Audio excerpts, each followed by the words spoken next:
Frank Palmer, our guest, he is an advertising genius of sorts in the Hall of Fame, Marketing Hall of Fame. You've been to the IDEA conference.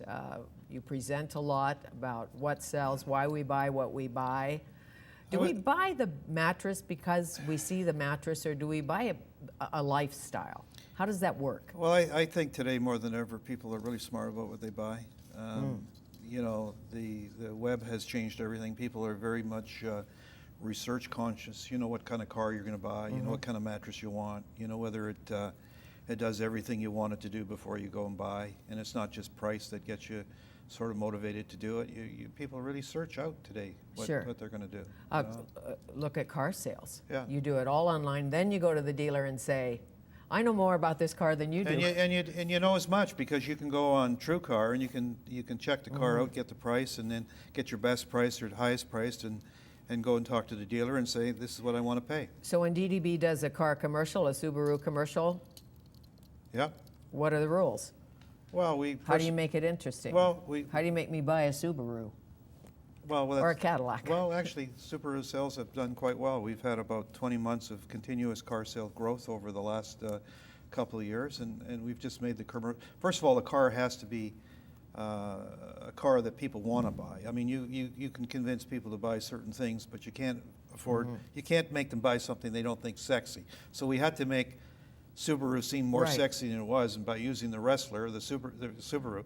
In fact, it was very funny. We had to test those Subarus with the sumo wrestlers to see if they thought they were Japanese. Yeah. What do you think they were? Hawaiian? Or, I mean, you see. Yeah. We had to do all of that, and we had a very brave client that said, "Let's do it." And in fact, in all the car shows, we took them with us. Really? Yeah. How much fun was that? It was a lot of fun. I mean, a lot of people went up and just wanted to have autographs signed. I'm sure. And they eat a lot. Well, they're pretty big guys. One of them. Yeah. They eat a lot. Yeah. Well, they put J-Lo in a Fiat.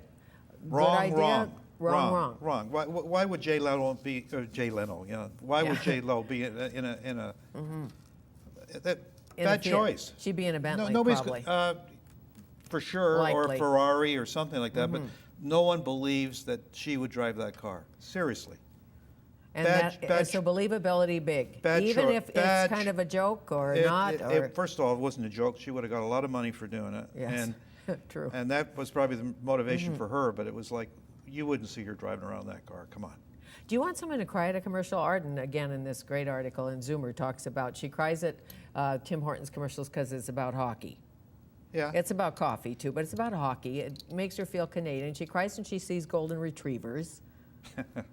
Right? Why? I don't know. She cries at the Coke commercials with the little polar bears. Yeah. Well, I She's can a see bit that. of a crybaby, yeah, well, obviously. I mean, but obviously she likes dogs and she likes polar bears and she likes Tim Hortons. I mean, she's obviously emotional.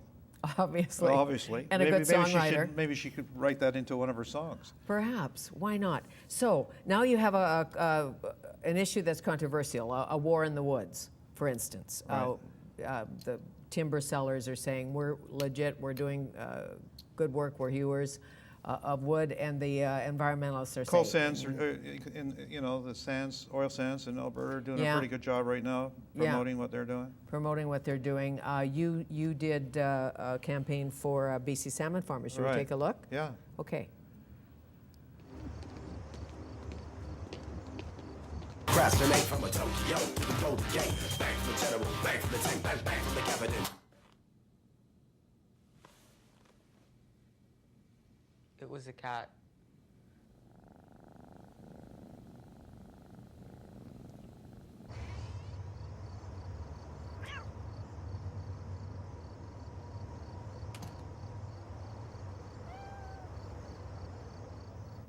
Now, I didn't hear a voice over that. Was there a voice? Imagine if we believed everything we heard, or was it just print on the screen? Just print, yeah. Just print on the screen.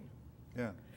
On a TV screen. Right. Obviously. Yeah. So you'd have to be watching. You'd have to be watching, yeah. But, you know, it's funny, you know, you talk about people, they watch the commercial, and then, of course, you get some complaints because you threw the cat out the door.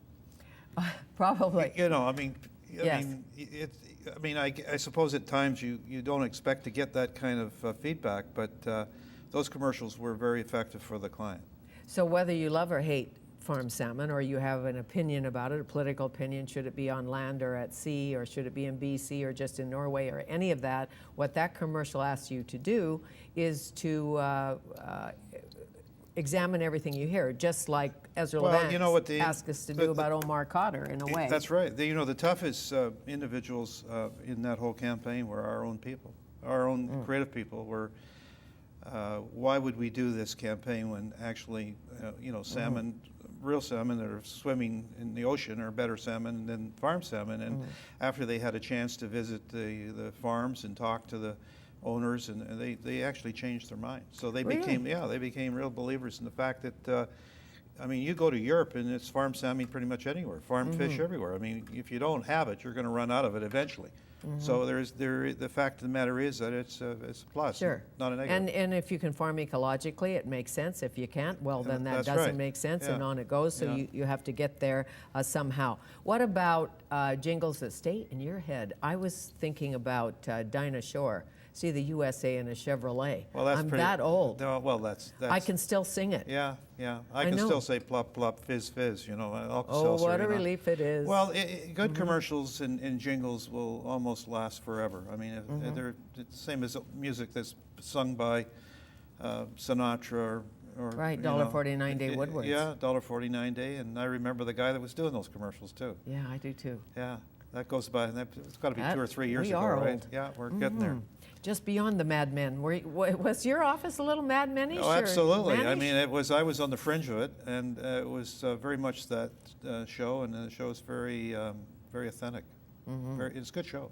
It is a good show. I remember all of it myself. Yeah, I know. good times. Actually, know. a lot more fun. A lot more fun, a lot more martinis and more cigarettes. We're like, Well, I think the martinis are still good, but the cigarettes are not so good. no, cigarettes not No, good. And no. That's advertising. That's advertising. That's advertising Yeah. at its best. You Yeah, bet. yeah, it's still good. Yeah, Still don't good. walk a mile for a camel. Ever again. No, that's for sure. Lucky Strike means fine tobacco. LSMFT. Yeah. Oh, nice Thank to you. see you. Nice to Always see you a again. pleasure. Thank you. Frank Palmer, CEO of DDB Canada, and he does give back because you're part of the NABS, the National Association of Benevolent Society. Benevolent Yeah. Society. Okay, and remember, you can catch all of our conversations on YouTube or follow us on Twitter at Fanny Studio 4.